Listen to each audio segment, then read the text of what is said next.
di antara 5 sholat penyempurna atau 5 sholat tambahan. Yang pertama tahajud, kedua dikenal dengan sholat nawafil atau rawatib, ya. Rawatib yang kedua, ya.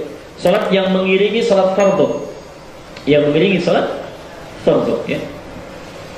Itu yang paling khusus ada 12 rakaat. Paling khusus ada 12 rakaat. Kita sudah bahas ini, jadi saya mengingatkan saja.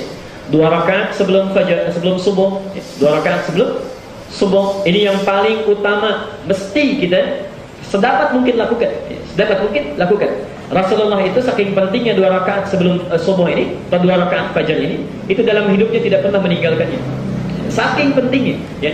Ini lebih baik daripada dunia dan seisinya, ya. Rakaatul fajri khairum minad dunya wa ma fiha. 2 rakaat salat fajar itu lebih baik daripada dunia dan seisinya, ya. Subhanallah. Kalau sekarang misalnya azan subuh jam 4.36, ya. 4.36 untuk Jakarta, mungkin di sini 4.37, ya. Nah, ketika azan berkumandang, ayo 2 rakaat sebelumnya, itu lebih baik daripada dunia dan seisinya, ya. 4:30 tuh kita lakukan, ya, setelah azan berkumandang. Saya sering bercanda mengilustrasikan, ya, canda yang positif, yang baik, ya, bukan canda yang tidak bermanfaat, ya. Orang yang menghindari canda yang bohong sifatnya, walaupun itu bisa membuat renyah, tertawa dan sebagainya, tapi dia hindari itu sifatnya bohong, maka Allah akan balas dengan membangunkan istana di pinggiran surga. Gak apa-apa, di pinggir surga juga, yang penting punya tempat, punya rumah, istana di pinggiran surga. Itu meninggalkan bohong, ya. Kalau kita tinggalkan debat, ya, walaupun kita benar, tapi ada orang mengajak debat tapi tidak bermutu, debat kusir, tidak bermanfaat, ujungnya tidak kelihatan, maka Allah akan bangunkan di dalam surga satu rumah, istana untuk kita di dalam surga, ya. Dan agama itu bukan diperdebatkan. Hati-hati, ya. Saya tidak ingin Bapak Ibu pandai belajar, dapat ilmu tapi tujuannya untuk berdebat, bukan itu tujuannya, ya. Rasulullah sudah menyampaikan akan tiba satu masa orang belajar pengetahuan untuk mendebat orang lain. Dan akan tiba satu masa, ya, orang mengajarkan ilmu pengetahuan supaya disebut seorang yang alim, ahli ilmu, populer dan sebagainya. Yang dicari cuma popularitas saja, ya. Yang penting ketahuan banyak jamaahnya, populer dan sebagainya. Subhanallah. Apa yang dikatakan kata Nabi, dua-duanya akan dimasukkan ke dalam neraka. Baik gurunya atau muridnya, kalau tidak bertobat, tidak sadar dengan kesalahannya, maka Allah akan menyediakan neraka langsung baginya, ya. Neraka langsung baginya. Nah, Bapak Ibu sekalian, subhanallah, saya sering sampaikan begini ilustrasinya. Kalau dibuat pengumuman misalnya Pak Haji Basir, ya, atau DKM yang baru nanti tanggal 26, ya, kalau pemilihan, bisa program terbaru, ya. Orang yang datang ke masjid misalnya Al-Ittihad, ya, jam 4 subuh dan sholat tahiyatul masjid di dalamnya akan dapat amplop 500.000, bisa maksudnya, ya. Baik. Berlaku mulai tanggal 27. Bisa 27 April nih, sejak dilantik disampaikan itu. Kira-kira jam 4 pengumumannya, datang jam berapa ke masjid? Lebih dulu di depan tuh. Baik. Sekarang bandingkan, ingin punya uang 500.000 atau ingin dunia dan seisinya? Ya antum ini tiap hari Allah tawarkan dunia dan seisinya melalui lisan Nabi itu. Melalui lisan Nabi, ya. Orang yang sholat 2 rakaat sebelum subuh itu, sholat sunnahnya, dapat dunia dan seisinya. Ada yang menafsirkan hidupnya mudah, ada yang menafsirkan pahala yang besar di akhirat nanti, ya. Ada yang menafsirkan kemudahan, kenyamanan dalam hidup. Orang sakit dia sehat, kan?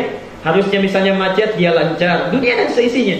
Ada yang menafsirkan dunia dijadikan kecil, jadi tidak loba dengan dunia, nafsunya ditahan, takwanya naik, ya. Jadi kalau orang lihat ini ingin, lihat itu ingin, orang ini tuh subhanallah ditekan keinginannya, dunia kecil. Kalau bahasa Ibnu Qayyim Al-Jauziyah, dunia dijadikan seperti bayangan, ya. Bukan dikejar tapi berbalik. Kalau antum kejar-kejar akan ketangkap itu. Tapi kalau kita berbalik itu mengikuti dunianya, ya. Dia ada yang begitu, ya. Jadi manusia ini agak aneh sebetulnya, ya. Dikasih dunia dan seisinya, ya. Salat subuh misalnya, sekarang adzan subuh 4.36, ya. Bangun saja sudah jam 6.34, ya. Udah ketukar itu, ya. Dikasih dunia nggak mau, ya.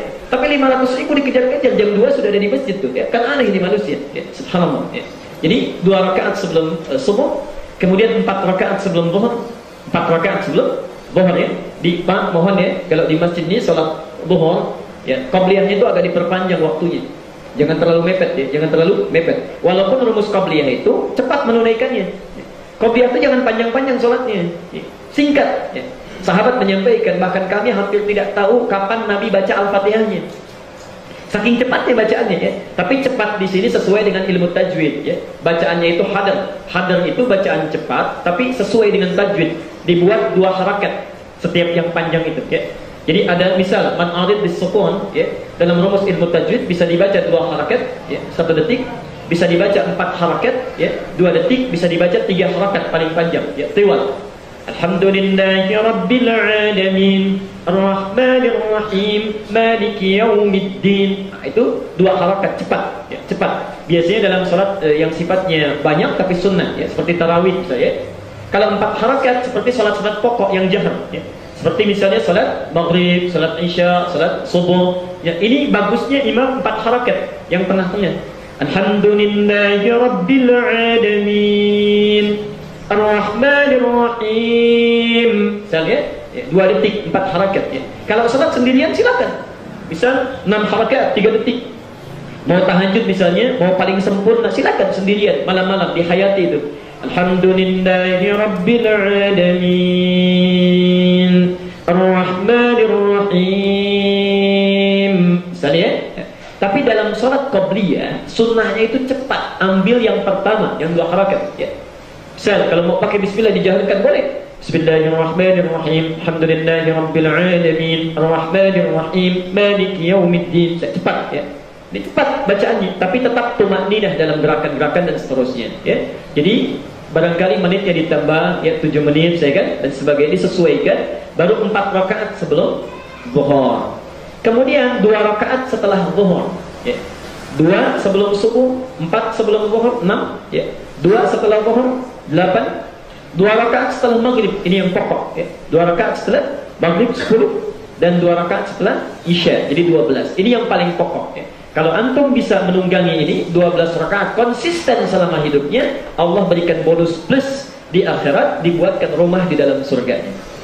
Rumah khusus di dalam surganya. Jadi saya singgung lagi sampai pertemuan sekarang dari 2 pekan yang kemarin. Coba dicek sampai dengan hari ini, kira-kira sudah berapa rakaat dari 12 itu yang sanggup kita tunggangi ya.